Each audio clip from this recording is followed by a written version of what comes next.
save the culture, the history, and they recover more than a half of the territory that they lost in this war, criminal, colonial, and savage war of the then Empire of Japan. If we commemorated on May 9th the 80 years of the victory of the Red Army of the Soviet Union in the face of the Nazi Germany, Nazi-fascist Germany. If the Red Army was the one that surrendered the Nazis in Berlin, today we need to say that it was the army of the people of China, the ones that defeated the empire, the Japanese empire, by their backbone, the central backbone of this. They liberated Manchuria, the people of China that become an army, and the Red Army, and helped on the liberation of what is today Korea and Indochina then at that time. Yesterday we were commemorating the 80 years of independence and the foundation of the Republic of Vietnam by another giant, Ho Chi Minh, an example for humanity. Of all of those experiences, we need to have that experience. It's admirable, Ambassador Lan, who have, after 80 years, having endured so many suffering and the yield of colonialism amid the 19th century, you need to study the war of opium to see how imperialism, through the opium, the drug of that moment, divided China, attacked China, destroyed the millenary China by pieces, and with a great effort, after beating it for almost 60 years of neocolonialism and colonialism by the war of opium and many other things, a true word, they entered in the 1931 with superiority, military superiority, but the people of China stood there in a heroic manner. And today, that is why from here, Caracas, Venezuela, the Republic, the Bolivarian Republic of Venezuela, that watched the birth in this beautiful city, the greatest Latin America and American in the history, our liberator Simon Bolivar is celebrating the 80 years of the Chinese victory, and say the victory of China is the victory of Bolivarians, is the victory of Venezuela as well. And it's admirable how in 80 years they took off all of the wounds of the war and the destruction of the war, and went from being a colony very left behind in the industrial technology and scientific development, with great wounds and also with a millenary culture. They went step by step with Chinese patience and knowledge. 80 years later, now they are today the first power, economic power, commercial, technological power.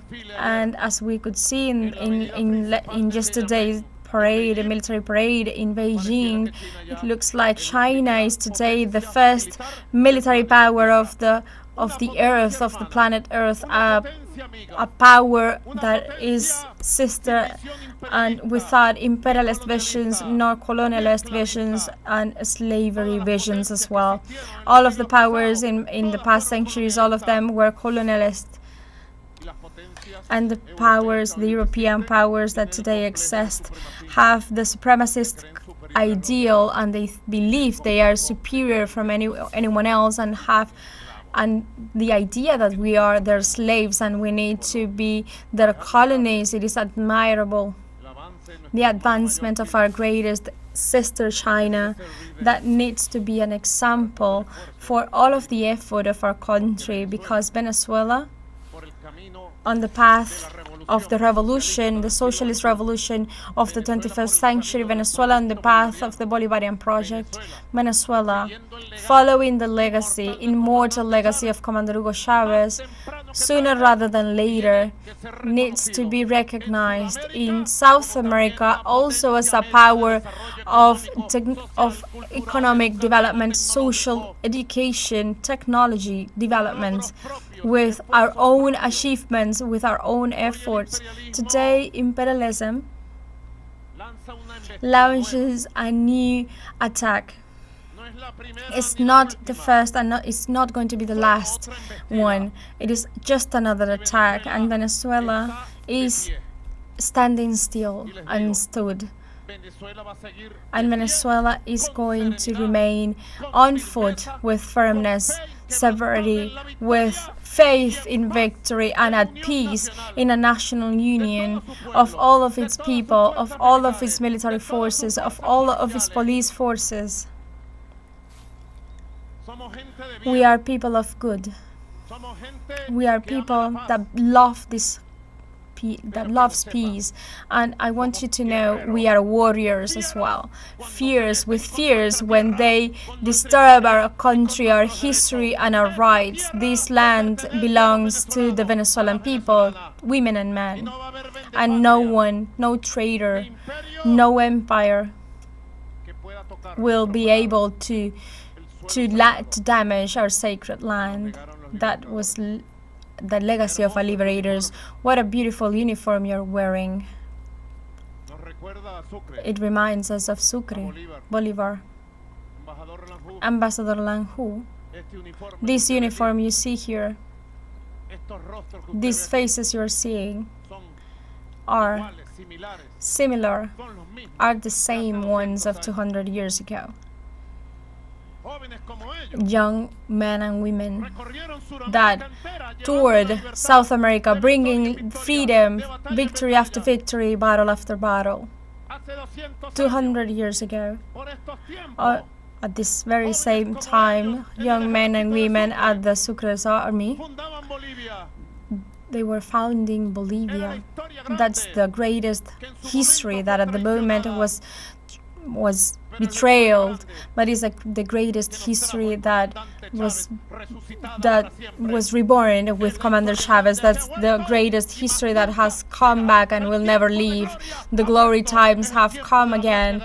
This is the time for the great homeland, and with the free homeland and the original project